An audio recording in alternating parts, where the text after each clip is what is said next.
ఓం శ్రీ రామాయ నమః.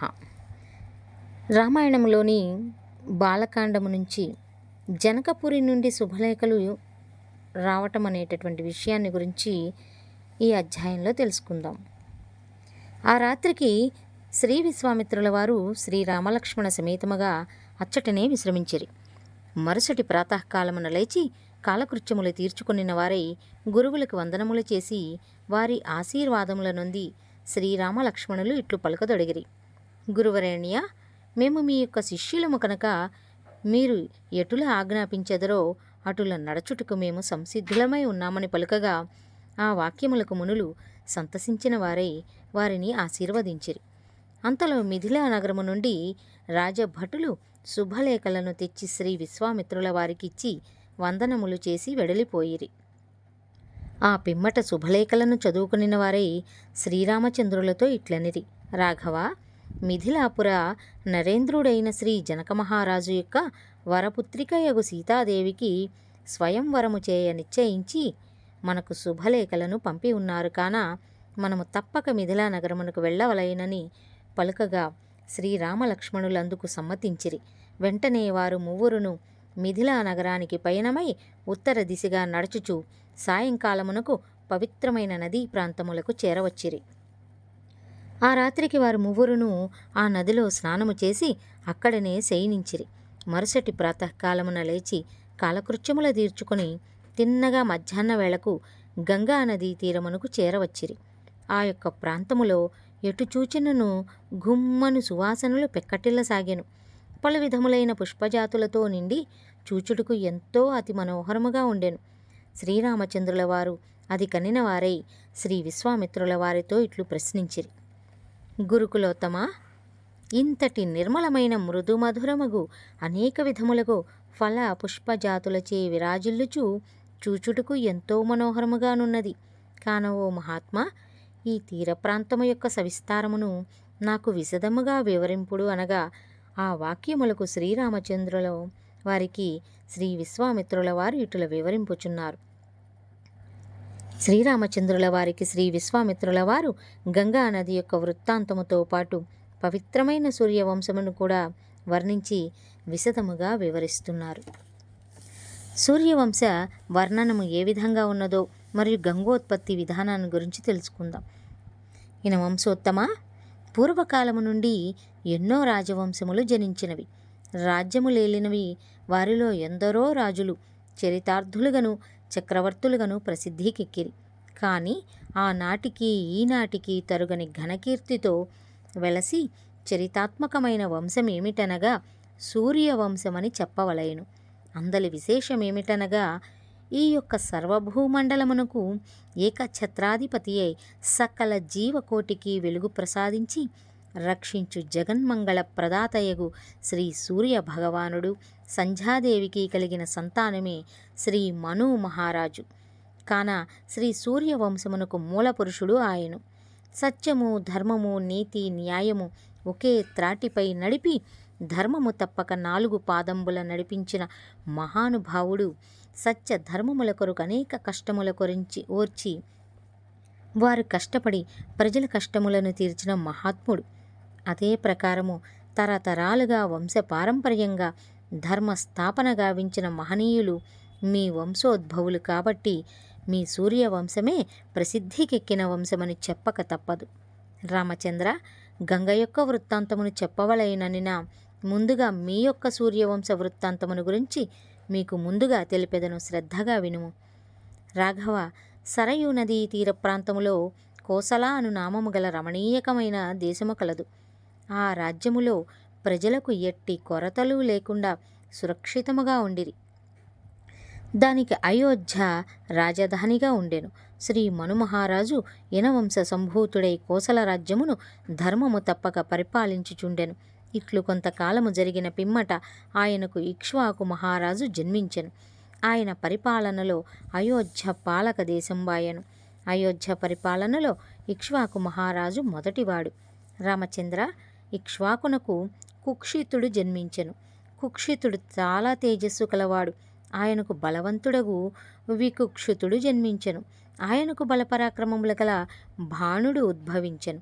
ఆయనకు తేజస్సు గల అనరణ్యుడు ఉదయించెను. ఆయన కుమారుడు పృథ్వీ మహారాజు.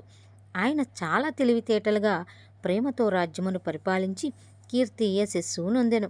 రాఘవ, పృథ్వీ మహారాజునకు త్రిశంఖుడు జన్మించెను. ఆయనకు దుందుమాధురుడు గలిగెను. ఆయన కుమారుడు యువనాశ్రువు. ఆయన తేజస్సునకు బ్రహ్మాండము కూడా తల్లడిల్లడిది. ఆయన కుమారుడు మాంధాత. ఆయన కుమారుడు సుసంధుడు. చాలా అందము బలపరాక్రమములు కలవాడు. సుసంధునకు 2 కుమారులు కలిగిరి. వారిలో పెద్దవాని పేరు ధ్రువసంధుడు, చిన్నవాని పేరు ప్రసేనజిత్తుడు. ధ్రువసంధునకు తేజస్సు యశస్సు గల భరతుడు జన్మించెను. భరతునకు ఆసీతుడు జన్మించెను. ఆయనకు 2 భార్యలు కలరు.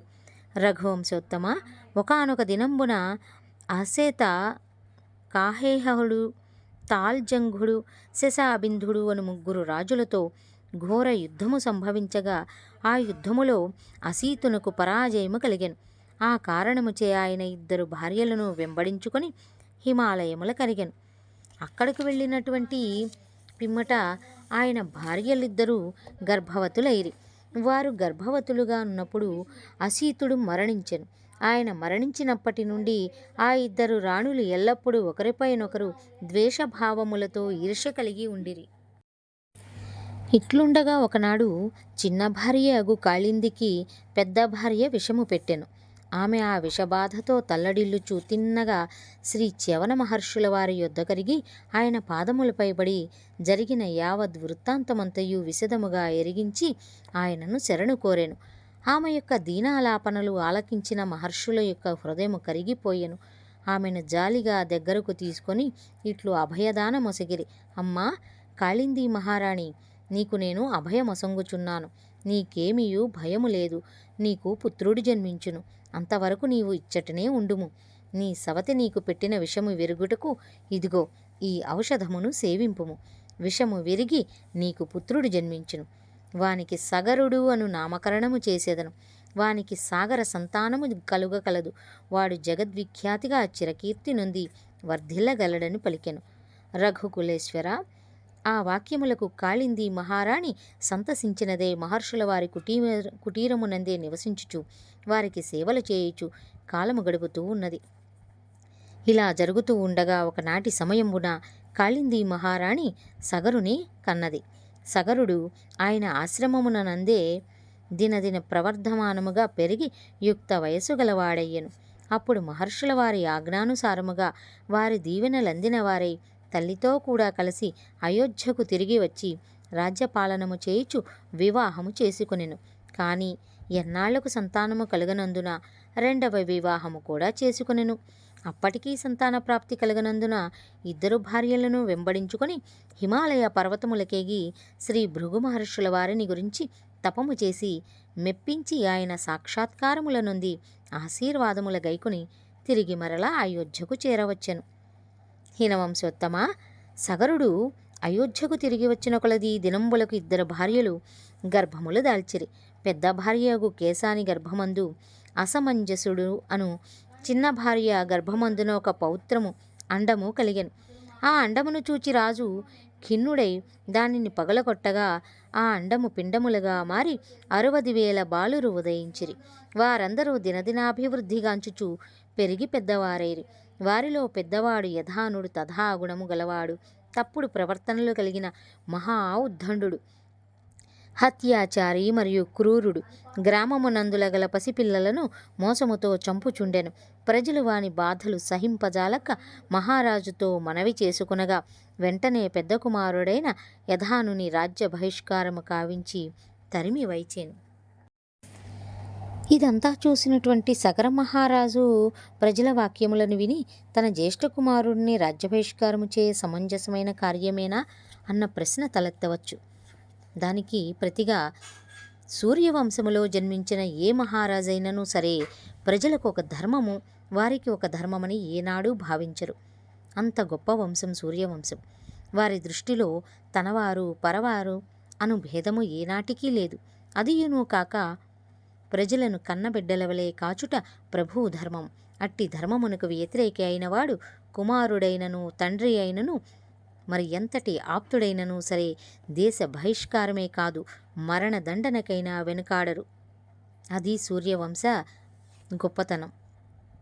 రామచంద్ర, ఇట్లు కొంతకాలము జరిగిన పిమ్మట సగరుడు అశ్వమేధ యాగము చేయదలిచెను.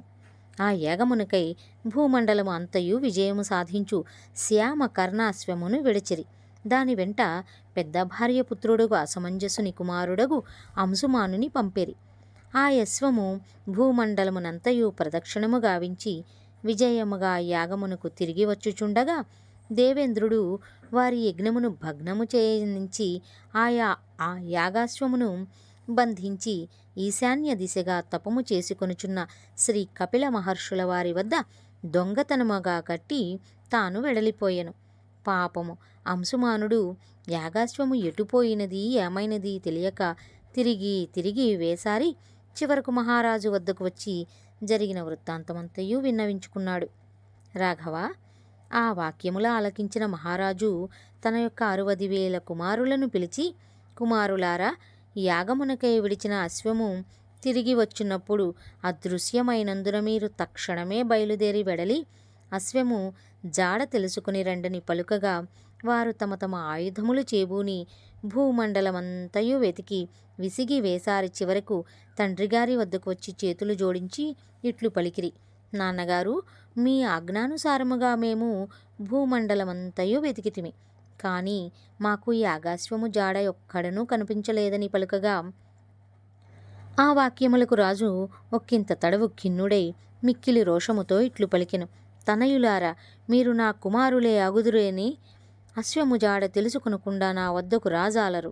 అది ఎక్కడున్నను వెదకి గాలించి చివరకు ఏది అడ్డు వచ్చినా సరే, ఎవరు అడ్డగించినా సరే, వారు ఎంతటి వారైనను సరే ఎదిరించి జయించి మన యాగాశ్వము కొనితెండు.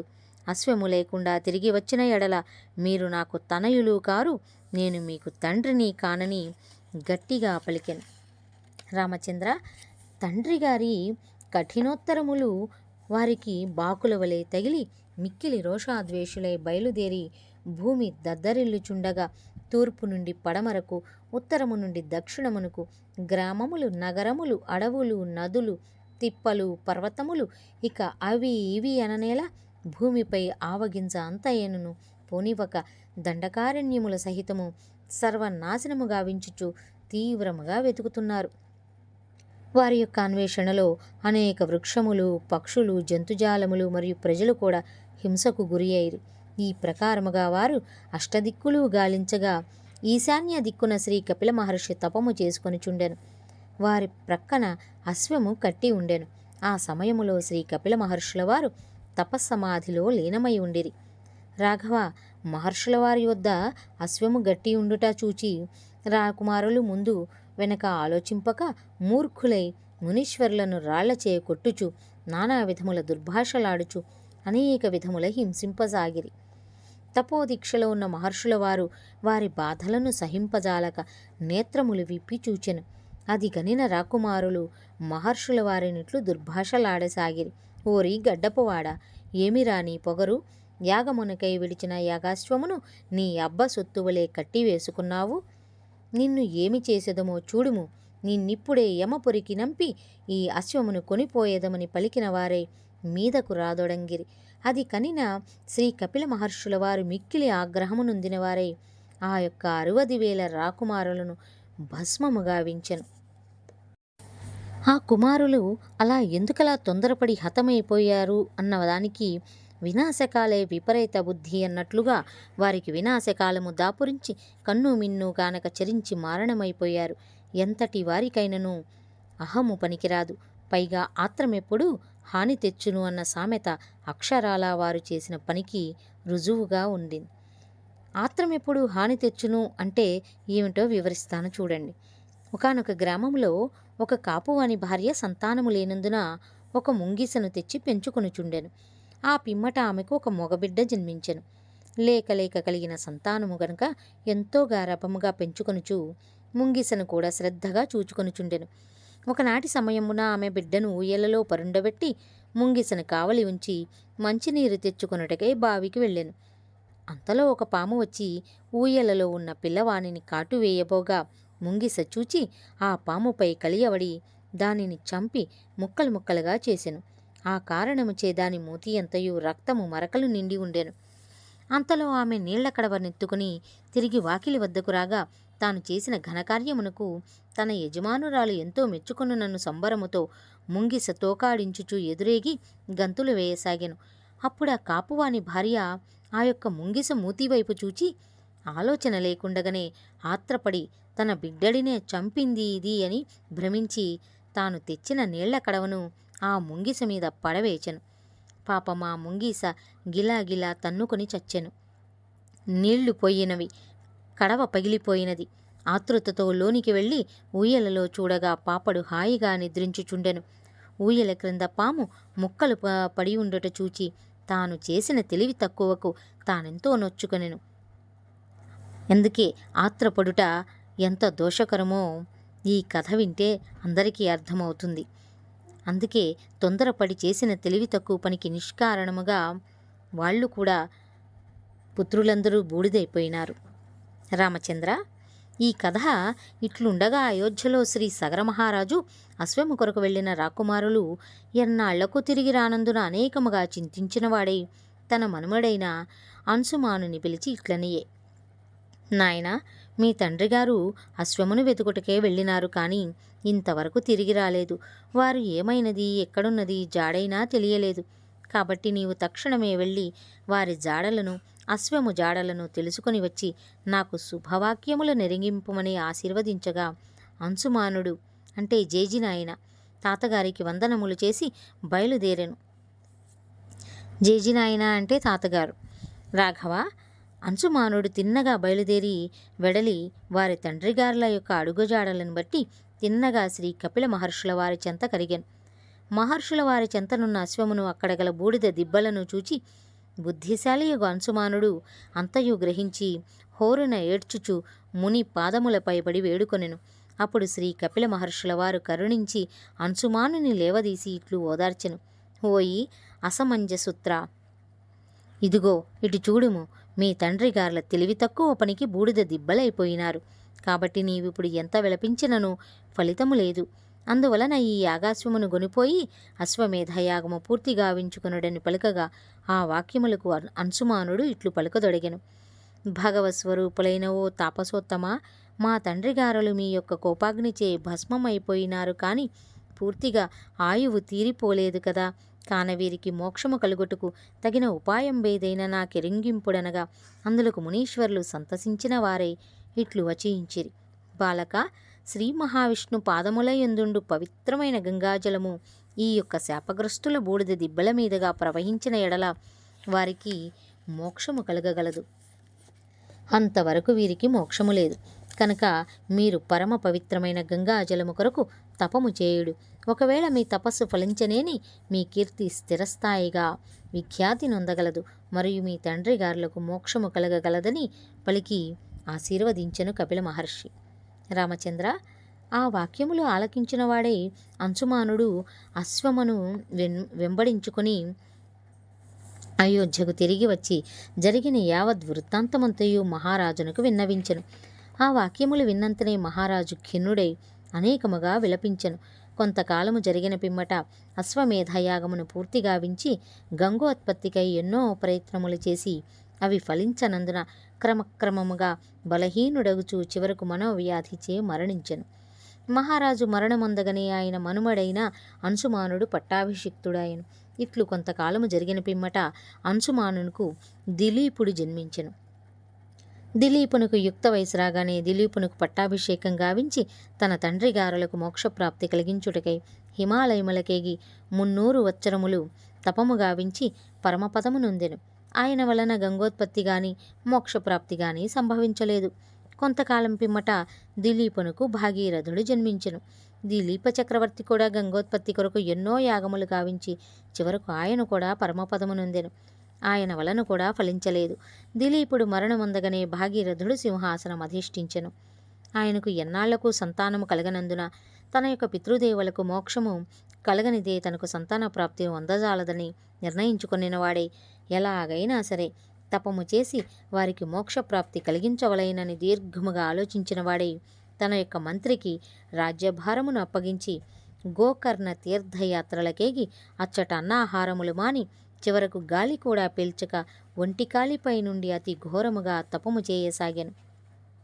హీనవంశోత్తమ, ఈ ప్రకారముగా 1000 సంవత్సరాలు తపము చేసిన పిమ్మట బ్రహ్మ ప్రత్యక్షము కాగా భాగీరథుడు మహదానందముతో లేచినవాడై వందనములు చేసి ఇట్లు ప్రార్థించసాగాను. సృష్టికర్త అయిన ఓ మహానుభావ, మీ దర్శన భాగ్యము వలన నా తపము ఫలించినది, నా జన్మ తరించినది. దేవా, నాకు 3 వరముల ప్రసాదింపుము. ఏవనగా, మొదటి వరము శ్రీ మహావిష్ణు పాదములయందు ఉద్భవించు పవిత్ర గంగా జలమును ఈ యొక్క మృత్యులోకమునకు రప్పించి పితృదేవతలందరికీ మోక్షము కలిగింపుడు. రెండవ వరము, మా యొక్క ఇక్ష్వాకు వంశమునకు ఎన్నడూ హాని కలుగనీయక మా వంశ గౌరవ ప్రతిష్టలకు భంగము కలగకుండా కాపాడుము. మూడవది, నాకు వంశోద్ధారకుడైన సుపుత్రుని ప్రసాదింపుమని వేడుకొనగా అందులకు బ్రహ్మ ఇట్లనియే, భాగీరథ, నీవు చేసిన తపస్సు నీ యొక్క వంశకీర్తిని నిలుపుటకు, నీ సంతాన ప్రాప్తి కలుగుటకు సరిపోయినది కాన ఆ యొక్క శ్రీ మహావిష్ణు పాదములయందు ఉద్భవించు పవిత్ర గంగాజలమును భూలోకమునకు రప్పించవలనని నా ఎడల నీవు పరమేశ్వరుని గురించి తపము చేయవలెను. ఆయన తప్పక నీ కోరిక చెల్లింపగలడు. నీకు చిరకాల కీర్తి స్థిరస్థాయిగా నిలుచును. మీ పితృదేవులకు మోక్షము కలుగనని ఆశీర్వదించిన వారై అంతర్ధానముందెను. ఇక్కడ ఒక చిన్న సందేహము.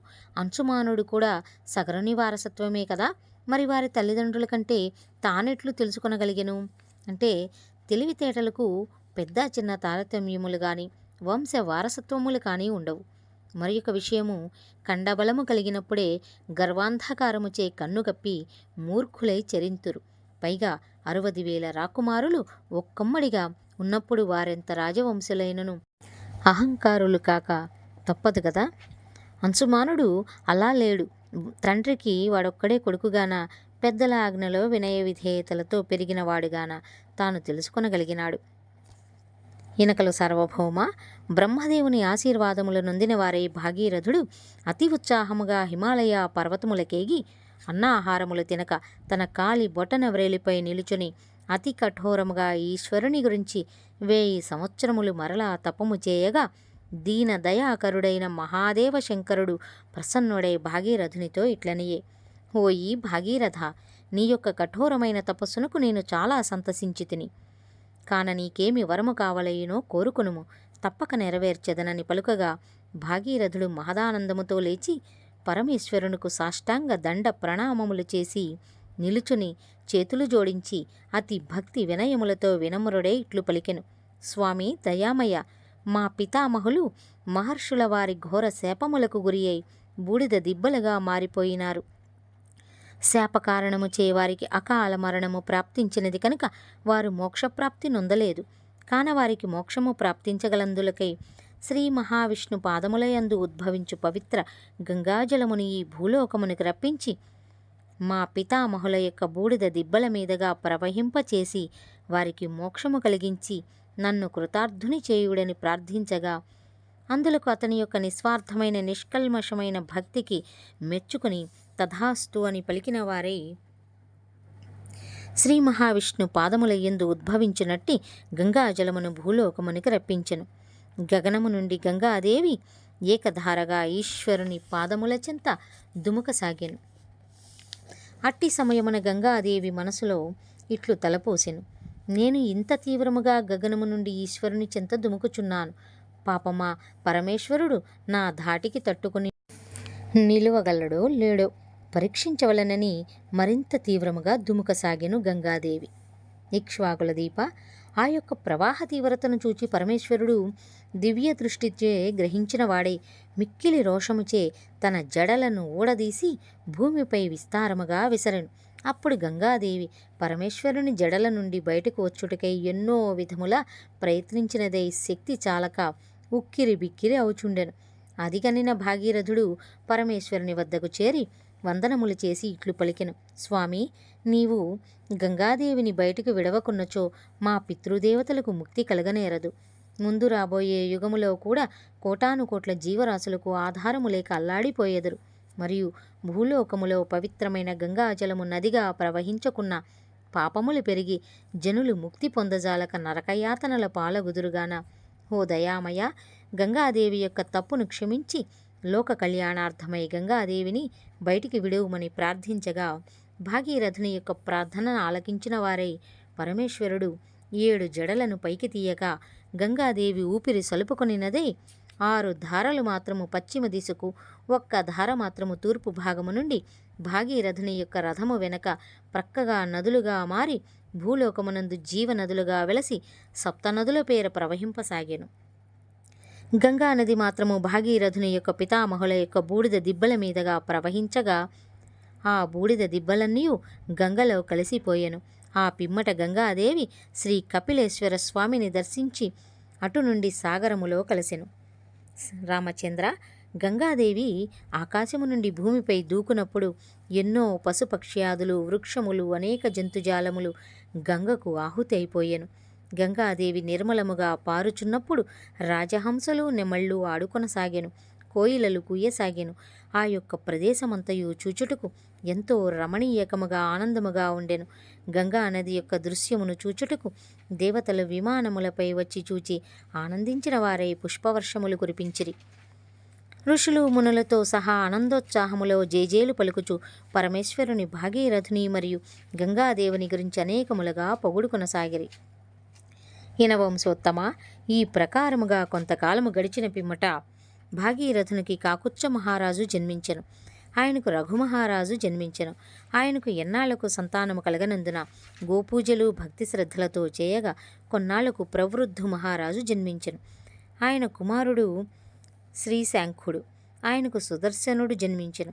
ఆయన కుమారుడు అగ్నివర్ణుడు. ఆయనకు శీఘ్రగు మహారాజు జన్మించెను. ఆయన కుమారుడు శ్రీ మధు మహారాజు. ఆయన కుమారుడు ప్రసుశాకుడు. ఆయన కుమారుడు శ్రీ అంబరీషుడు. అంబరీషుడు మహాతపస్శాలి. అంబరీషుని కుమారుడు శ్రీ నహుష మహారాజు. ఆయన కుమారుడు యయాతి మహారాజు. ఆయన కుమారుడు శ్రీ నాభాగు మహారాజు. ఆయన కుమారుడు శ్రీ అజు మహారాజు. రాఘవ, ఆయన కుమారుడే మీ తండ్రి గారైన దశరథ మహారాజు. మీ తండ్రి గారి శాప వృత్తాంతముల గురించి తెలిపేదను, శ్రద్ధగా వినుము.